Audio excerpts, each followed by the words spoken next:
जनतेला मूर्ख बनवू नका। तुम्ही राजीनामा द्या किंवा डोक्यावर घेऊन फिरा, पण मराठ्यांवर बोलू नका। या होत्या मंत्री छगन भुजबळ यांनी केलेल्या राजीनाम्याच्या वक्तव्यावर त्यांच्या टीका करणाऱ्यांनी दिलेल्या प्रतिक्रिया। शनिवारी अहमदनगर मधील ओबीसी आरक्षण बचाव एल्गार सभेत भुजबळांनी भाषणाच्या शेवटी मोठा गौप्यस्फोट केलाय। मी 16 नोव्हेंबरलाच राजीनामा दिलाय असं विधान त्यांनी केलं होतं। यामुळे गेल्या काही दिवसांपासून सुरू असलेल्या भुजबळांच्या राजीनाम्याच्या चर्चेंना पूर्णविराम मिळालाय का, किंवा खरंच भुजबळांनी राजीनामा दिलाय का, जाणून घेऊयात या व्हिडिओमधून। नमस्कार, मी मुक्ता लोंढे, तुम्ही पाहतात माय महानगर।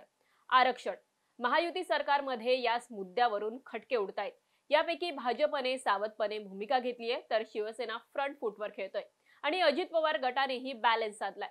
मात्र अजितदादा गटातील ज्येष्ठ नेते आणि मंत्री छगन भुजबळांनी तर थेट मराठ्यांचे आव्हान स्वीकारत आरक्षणाला विरोध केलाय। मराठ्यांना आरक्षण द्या, मात्र ओबीसींमधून नको, अशी वाच्यता ते सातत्याने करतायत। यामुळे सरकार अडचणीत आलंय। सरकारमध्ये मराठा आरक्षणासाठी एकमत नसल्याचं चित्र उभं राहत असल्याने भुजबळांमुळे सरकार हे वारंवार अडचणीत येत असल्याचं दिसतंय।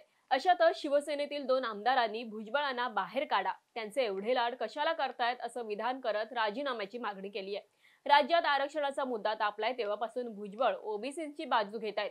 शनिवारी झालेल्या एल्गार सभेत त्यांनी 16 तारखेलाच राजीनामा दिला असल्याचा गौप्यस्फोट केला होता।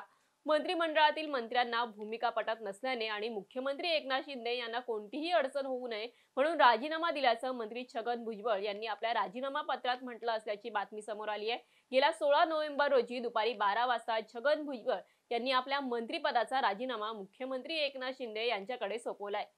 18 नोव्हेंबरला शिंदे, फडणवीस आणि अजित पवारांनी बैठक घेतली आणि राजीनामा मागे घेण्याची विनंती केली होती।